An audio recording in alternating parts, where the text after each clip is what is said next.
Well, this is one of the main reasons why I haven't been using the boat much. I've also got a short-term winter mooring as well, but I noticed this just before we moored up, and yeah, so I'm going to take the boat to get that fixed at P&S Marine. But first I've got to get the engine started. It hasn't been started for a good couple of months now, so it's going to take a bit of doing. I'll try to keep the frost off it, because I didn't really fancy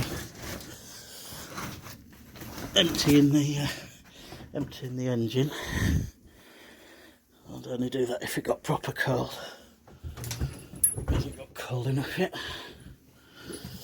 One of the most important things to remember is to make sure that these compression changeovers are in the high compression. Got some new residents by the looks of it.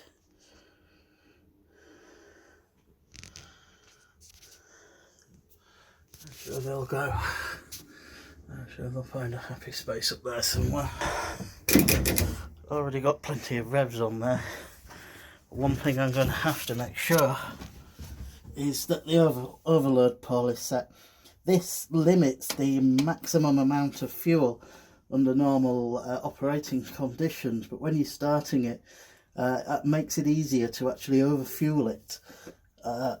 So by doing that, allows the fuel rod to go further, and the fuel pump will pump more diesel in through the injectors through under there. I'm hoping there's plenty of oil still in the top of these. I did fill them up before I stopped. So let's see if I can get this happen one-handed. There we go.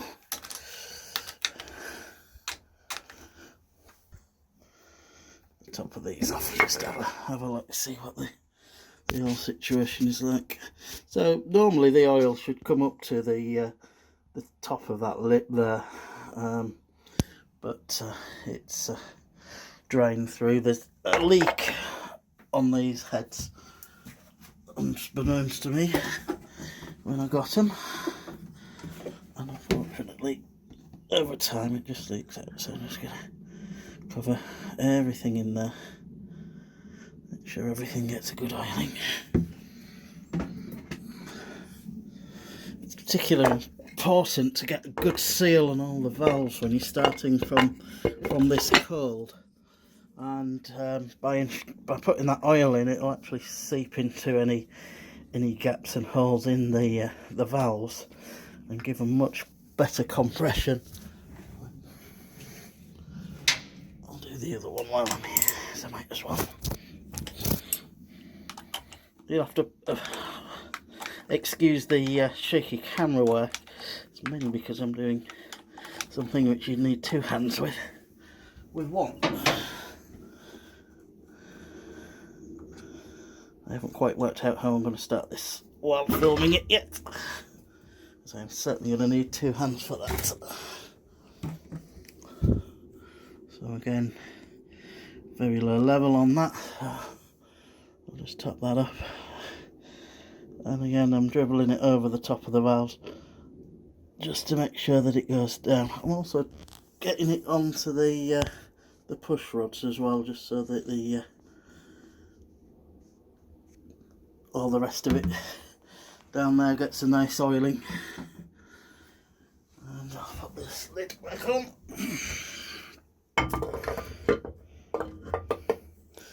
Helps if it's the right way around.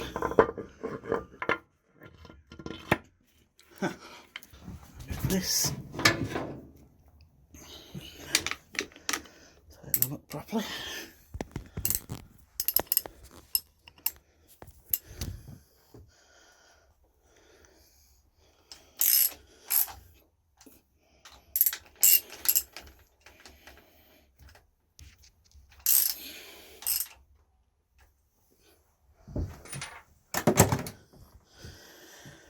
Okay, let's have a go at turning it. We'll just make sure that's in neutral.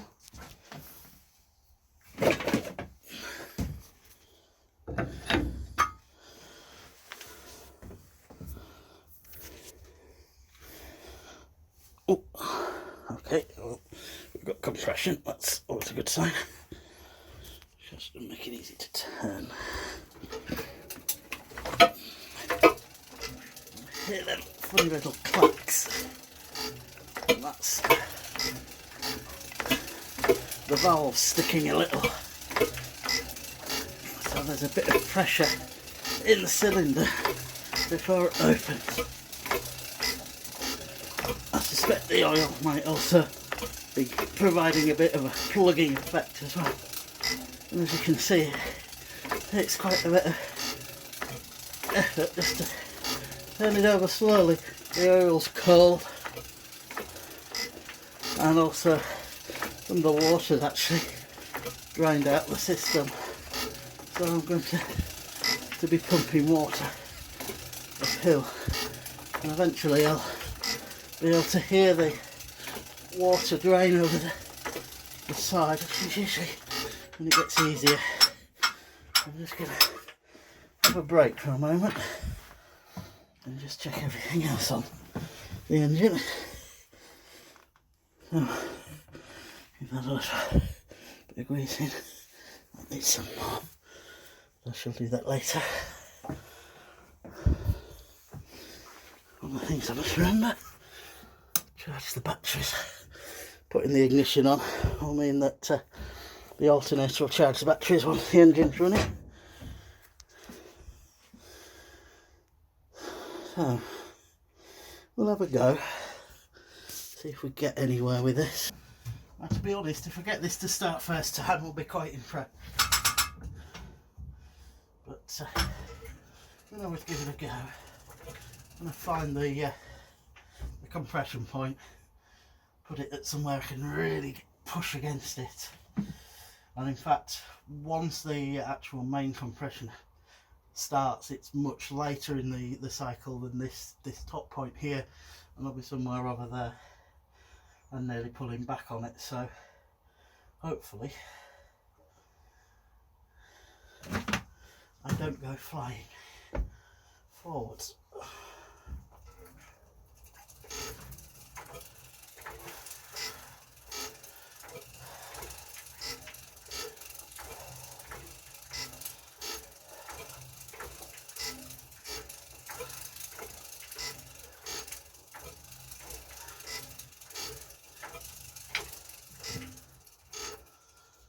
Set me bit of string now.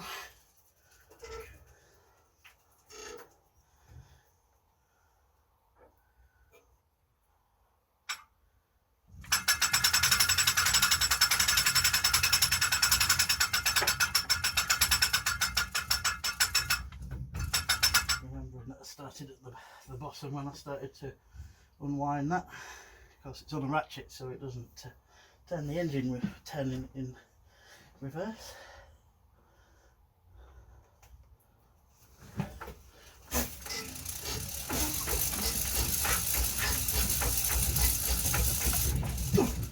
Wow, that is not going to go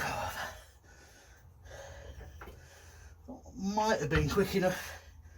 It wasn't too bad, but certainly the engine said no. I'll actually put the bike point in a slightly better place as well.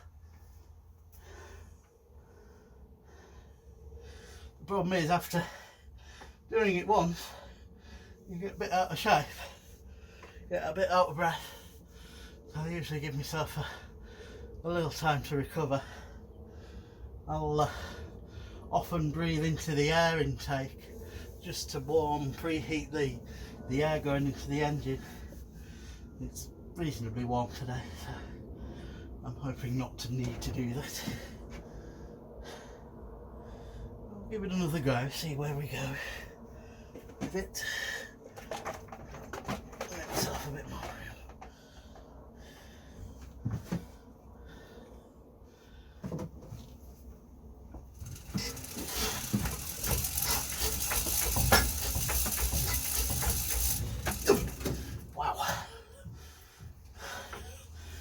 Well, at least it's good compression. Can't push it past. So all I've got to do is get it spinning fast enough, and I reckon it'll go.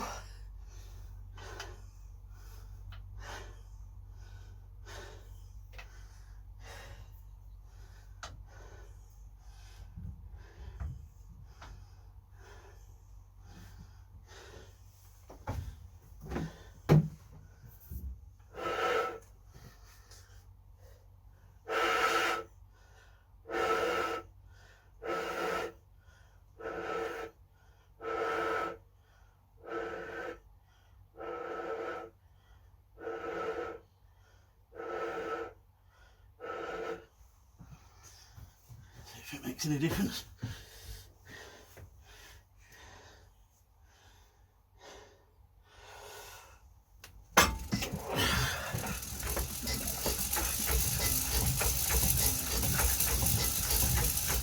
That's not fast enough. I could tell that wasn't going to go. It wasn't turning fast enough. So I'm just gonna keep turning it for a little while.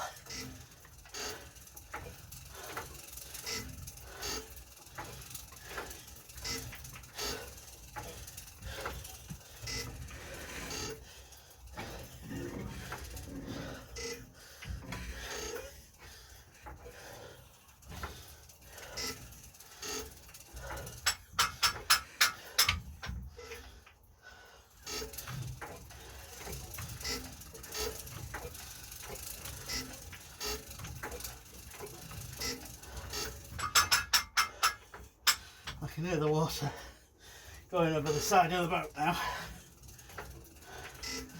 It is a little easier to turn.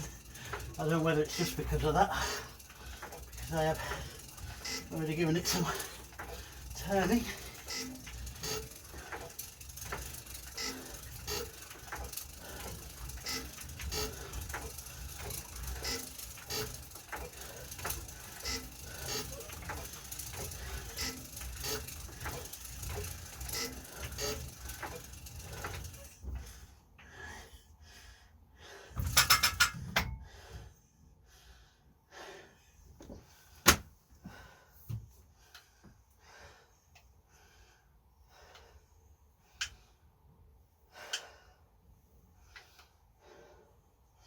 Not helped by the fact that I haven't started it for a long while, so I'm also out of sorts as well.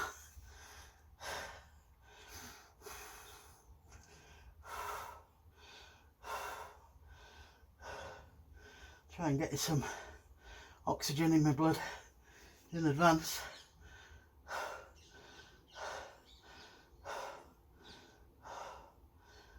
Might look like I'm hyperventilating, but it does feel like it helps.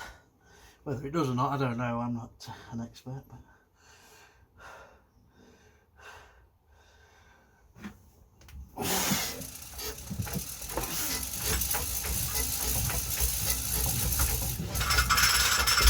hey!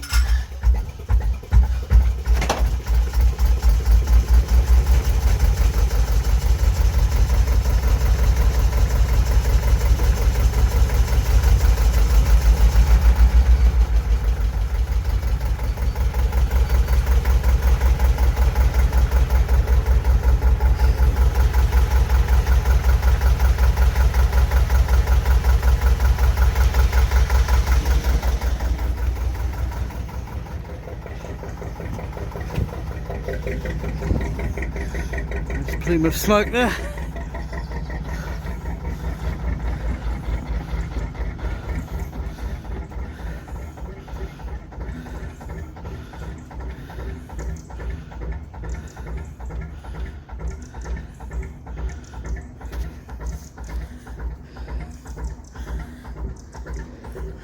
Always ticks over much nicer when it's cold.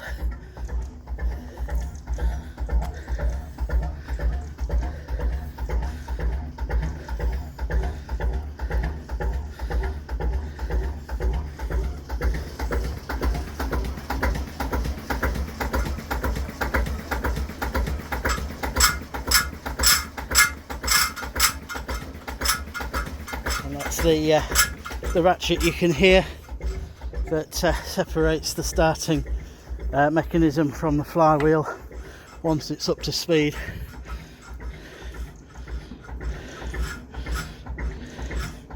Much slower than that and it'll conk out, so you know you've got to put a bit more revs on at that point. So I'm going to let this get warmed up anyway and get myself ready for boating, I think.